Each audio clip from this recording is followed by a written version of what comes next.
Surprise surprise খুব ভালো কিছু আসছে ইনশাআল্লাহ এবং খুব খুব অল্প সময়ের মধ্যে। সুরঙ্গ টু আসবেন অন্য কিছু বলবো কেন? বলো একটু।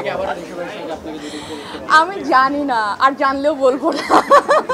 আচ্ছা, আমি অনেস্টলি আমি মিথ্যা বলতে চাই না, সেটা আমি জানি, কিন্তু সেটার জন্য একটু অপেক্ষা করতে হবে। খুব ভালো কিছু আসছে এবং ইনশাল্লাহ, যেহেতু সুরঙ্গর পরে একটা কথা ছিল যে অনেক দিন হয়ে গেল আমার নেক্সট কি প্রজেক্ট আসবে, তো সেখানে দাগি এসছে। আপনারা আমাকে অনেক ভালোবাসা দিয়েছেন, দর্শকরা আমাকে অনেক ভালোবাসা দিয়েছেন এবং আমি চাই দাগির পরে যেটা আসবে সেটার জন্য আরও ভালোবাসা পায় এবং আপনারা যেন আরও পছন্দ করেন সেই ছবিটি, সেই ফিল্মটি।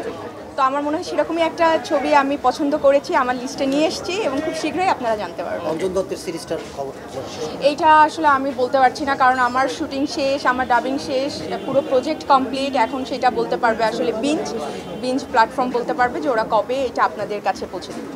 আমি তো ওই যে কচ্ছপের মতন গুটি গুটি পায়ে সামনে আগাচ্ছি, এখন দেখা যাক কী হয়। এই অনেক দূর যেতে চাই, অনেক ভালো ভালো কাজ করতে চাই।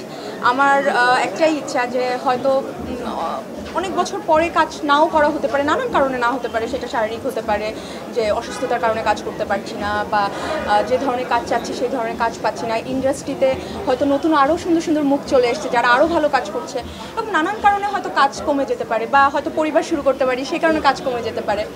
তো তখনও যেন, এখন যেমন দর্শক আমাকে ভালোবাসছে, আমার কাজ দেখে প্রশংসা করছে, ডিফারেন্ট ক্যারেক্টার করতে পারছি, এখন যেন আরও এরকম ডিফারেন্ট ক্যারেক্টার করতে পারি এবং সেগুলো কাজ যেন বেঁচে থাকে, সেই কাজ দিয়েই যেন মানুষ আমাকে মনে রাখে।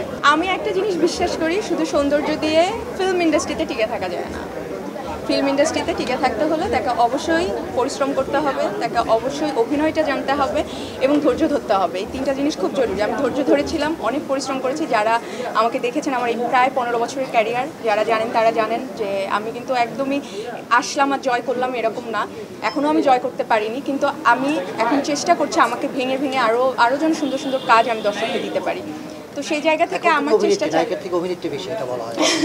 সেই চেষ্টাটাই আমি করছি। তো আমার মনে হয় যে এটা অনেক সহজ কোনো পথ না, এটা খুব কঠিন একটা পথ। ধৈর্য যারা ধরে একদম এইভাবে আটকে ধরে রাখতে পেরেছে, এবং প্রচুর ভালোবাসা থাকতে হবে, প্রচুর পরিশ্রম করতে হবে। যারা করেছে তারা টিকে গিয়েছে এবং যারা করবে তারা টিকে যাবে। আর বাইরের আর দেশের এরকম আমি ভেদাভেদ চাই না যে দেশীয় হিরোইনই হতে হবে বা বাইরের কোনো হিরোইন কাজ করতে পারবে না। আমার কাছে যেমন প্রিয়তমার ইথিকা পলকে আমার অসাধারণ লেগেছে, এবং তারপরে তো বরবাদ, ও মাই গড, কি অসাধারণ তার অভিনয়। তো আমার কাছে তো, আমি ওই ক্যারেক্টারে আর কাউকে ভাবতে পারিনি, আমার কাছে তাকেই মনে হয়েছে অনেক ভালো। তো এরকম আমি যেটা সুরঙ্গ করেছি আমার কাছে মনে হচ্ছে আমি ভালো করেছি, দাগিতে আমার মনে হচ্ছে আমি ভালো করেছি। তো এরকম যেই চরিত্রে যে আসলে মানানসই তাকেই কাস্টিং করা হয়, তাকেই হয়তো কাস্টিং করা হবে। হ্যাঁ, তারপরেও আমি চাইবো যে আমাদের বাংলাদেশে অনেক সুন্দরী এবং গুণবতী, রূপবতী অনেক হিরোইন আছেন, অনেক অভিনেত্রী আছেন, তারা যেন কাজের সুযোগটা একটু বেশি পায়। Thank you.